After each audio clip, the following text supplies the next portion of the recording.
Hello friend, स्वागत है आपका हमारे यूट्यूब चैनल कुमार सॉफ्टवेयर पे। ये मेरा एचटीएमएल से रिलेटेड 23 ट्यूटोरियल्स है। ये इस ट्यूटोरियल्स में हम लोग जो इम्पोर्टेंट टॉपिक्स है वो हम लोग देखने वाले हैं। लीजेंड देखने वाले हैं, फील्ड सेट देखने वाले हैं और बहुत सारे इन टाइप्स के ये जो फील्ड थे वो हम लोग देखने वाले हैं। तो मैंने पिछले ट्यूटोरियल्स में आप लोग को यहाँ तक बता दिया था, ये फाइल तक आपको मैंने बताया था। इस ट्यूटोरियल में अभी जो बचा है अपने पास बटन, टाइम, जो डेट है, वीक है, मंथ है, ये सब यूज करने वाले हैं। और ये सब भी यूज करने वाले हैं, नंबर, रेंज, आपका कलर है, ये सब यूज करने वाले हैं। क्योंकि ये जो नंबर, रेंज, कलर ये सब है, ये आपका HTML5 में आ चुका है और फ्यूचर में यही ज्यादा यूज होने वाला है। ठीक है, तो आइए इस ट्यूटोरियल को हम लोग स्टार्ट करते हैं। इस ट्यूटोरियल्स को ध्यान से देखना, ये इंपॉर्टेंट ही है। तो आइए हम लोग इस यहाँ से स्टार्ट करते हैं। तो सबसे पहले मैं आपको इसका आउटपुट रन करके दिखा देता हूँ। ये मेरा पिछले ट्यूटोरियल्स का ही प्रैक्टिकल है। आप लोग इस कोड को देखकर डर मत जाना, क्योंकि मैंने पिछले ट्यूटोरियल से ही 1 बाय 1 करके ये सब लिखा है। तो फॉर्म का आपको पूरा ट्यूटोरियल देखना पड़ेगा, तो ही आप ये सब कोड कर सकते हो। ठीक है, तो आप लोग फॉर्म का, ये मेरा 4th ट्यूटोरियल है फॉर्म का। इससे पहले मैंने 3 ट्यूटोरियल्स बता दिए फॉर्म टैग से, तो उसमें ये सब मैंने अच्छे से एक्सप्लेन भी कर दिया है। ठीक है, तो आइए इसको रन करके मैं दिखाता हूँ पहले, उसके बाद इस पे मैं इसके जो प्रॉपर्टी वो अप्लाई करने जा रहा हूँ। देखो अभी आपका ये जो फॉर्म है ऐसा दिख रहा है। ठीक है, अब मेरा रिक्वायरमेंट क्या है कि ये जो फॉर्म है, इस फॉर्म का मैं बॉर्डर देना चाहता हूँ। ये जो पूरे फॉर्म है इसका मैं बॉर्डर देना चाहता हूँ। तो इसके लिए एक टैग होता है, उस टैग का नेम है आपका फील्ड सेट। ठीक है, और ये जो फील्ड सेट अप्लाई करनी है वो आपको ध्यान देनी कहाँ पर अप्लाई करनी है। ये आपका जो ये फॉर्म है, फॉर्म के नीचे अप्लाई करनी है। फॉर्म के नीचे आप लिखोगे ऐसा, फील्ड सेट लिखोगे, ऐसा फील्ड सेट लिखोगे। और इस फील्ड सेट को लास्ट में क्लोज करोगे। कहाँ पर क्लोज करोगे?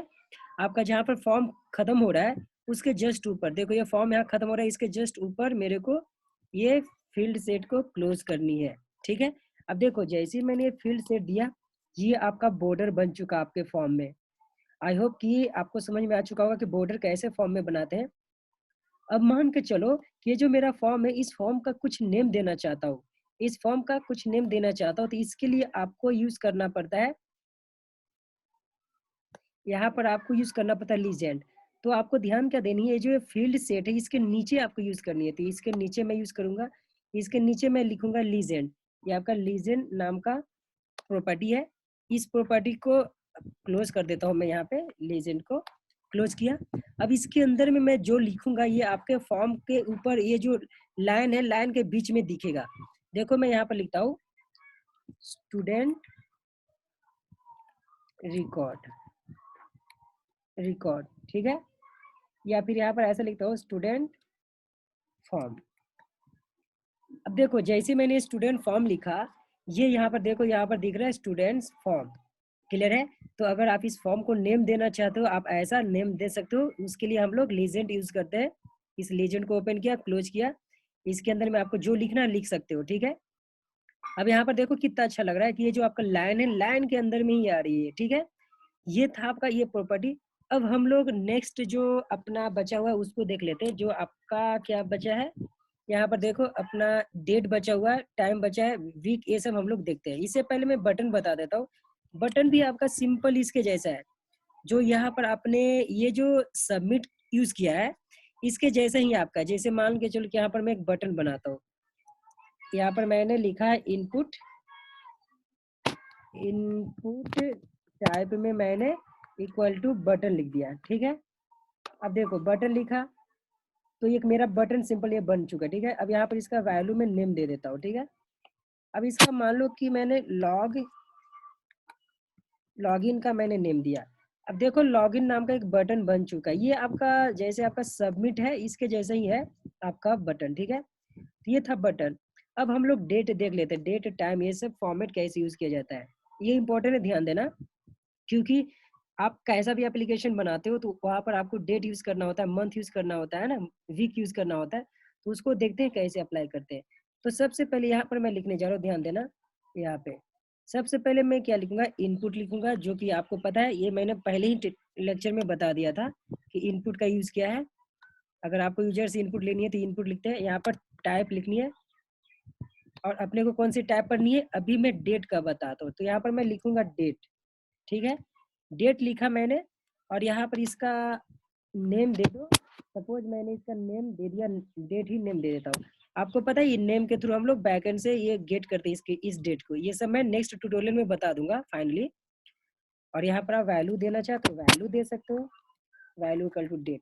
अब देखो ये मेरा डेट शो हो चुका है। देखो अगर इसको आप डेट वहां पर कंसोल पर दिखाना चाहते हो ब्राउजर पे, तो यहाँ पर लिख दो डेट ऐसा, तो यहाँ पर डेट दिख रहा है। अब देखो ये कैसा फॉर्मेट बना है, ये आपका बाय डिफॉल्ट डेट का फॉर्मेट बन चुका है। इस पर क्लिक करोगे एक कैलेंडर आपको ओपन हो जाएगा, और एक कैलेंडर के अंदर में आप डेट फिल कर सकते हैं, जैसे डे मंथ ईयर, ये फॉर्मेट रहेगा डेट डेट का। जैसे मैंने 14 किया सेलेक्ट, तो देखो मेरा 14 जैसे सिलेक्ट किया 14/5/2020 आ चुका है।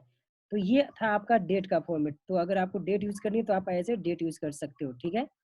अब मैं आपको बताता हूँ नेक्स्ट मेरा है, इसको मैं यहाँ पर ये कर देता हूँ ताकि आपको ब्रेक मिल जाए। यहाँ पे देखो मेरा लाइन इसके नीचे अब अच्छा दिख रहा है।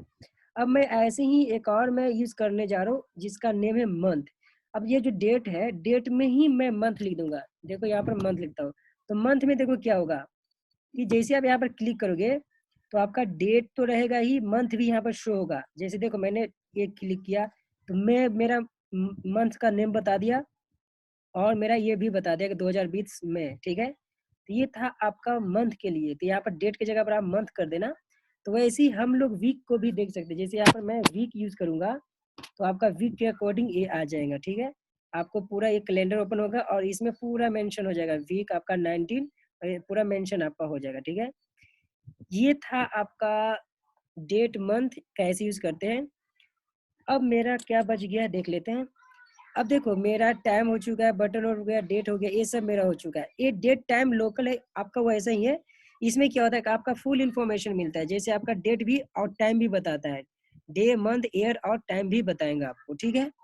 अब हम लोग देखते हैं नंबर और रेंज। ये आपका HTML5 में आया है, इसको आप ध्यान से देखना।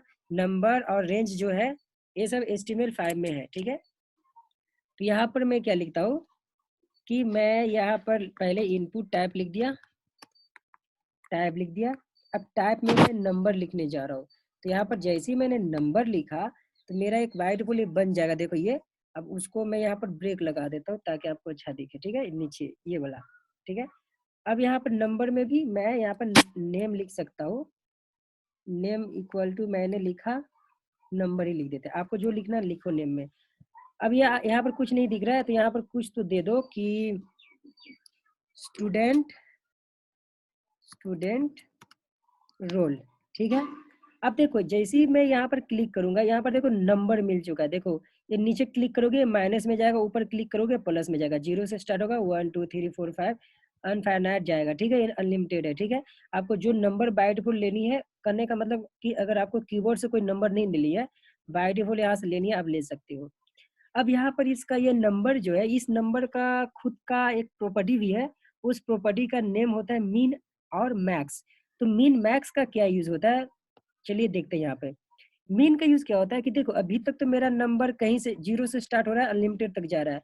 लेकिन मुझे क्या चाहिए कि मेरा रोल नंबर 5 से स्टार्ट होनी चाहिए और 10 तक ही जाना चाहिए, मतलब 5 और 10 के बीच में ही मुझे चाहिए। तो यहाँ पर आपको मेंशन करना पड़ता है, यहाँ पर आपको मीन में लिखना पड़ेगा।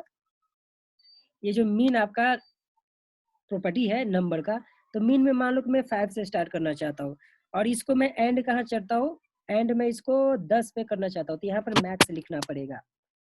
मैक्स मैंने लिखा 10। अब ये कहाँ से जाएगा, 5 से स्टार्ट होगा, 10 तक ही जाएगा। जैसे देखो मैं यहाँ पे देखो 5 से स्टार्ट हो रहा है, कैसे भी क्लिक करो 5 से स्टार्ट होगा, 10 तक जाएगा, उसके आगे नहीं जा रहा है। देखो मैं क्लिक कर रहा हूँ, उसके आगे नहीं जा रहा है। तो आई होप ये पॉइंट आपको समझ में आ चुका होगा कि मीन और मैक्स से प्रॉपर्टी का यूज क्या है। ऐसे ही आपका एक और है, उसका नेम है आपका रेंज। तो आइए रेंज देख लेते हैं, रेंज का यूज क्या होता है। इसके लिए भी आपको इनपुट में रेंज लिखना ही है। इनपुट में लिख दो इनपुट, और यहाँ पर मैं टाइप में लिख देता हूँ, रेंज लिख दिया, ठीक है।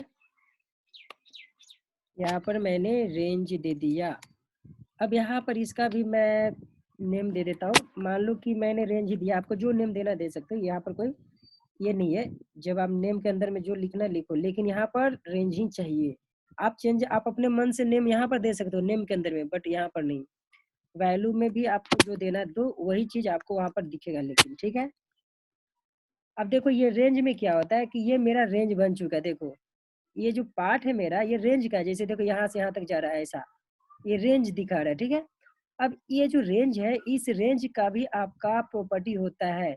जैसे आप चाहते हो कि जैसे ये जो मीन और मैक्स यहाँ पर लगाया, वैसे ही मीन मैक्स यहाँ भी लगा सकता हूँ। मतलब कि मैं कहाँ से स्टार्ट करना चाहता हूँ, कहाँ क्लोज करना चाहता हूँ। तो यहाँ पर आपको यहाँ भी आप मीन मीन प्रॉपर्टी लगा सकते हो। मान लो कि मैं 2 से स्टार्ट करना चाहता हूँ और 5 तक खत्म करना चाहता हूँ, ठीक है।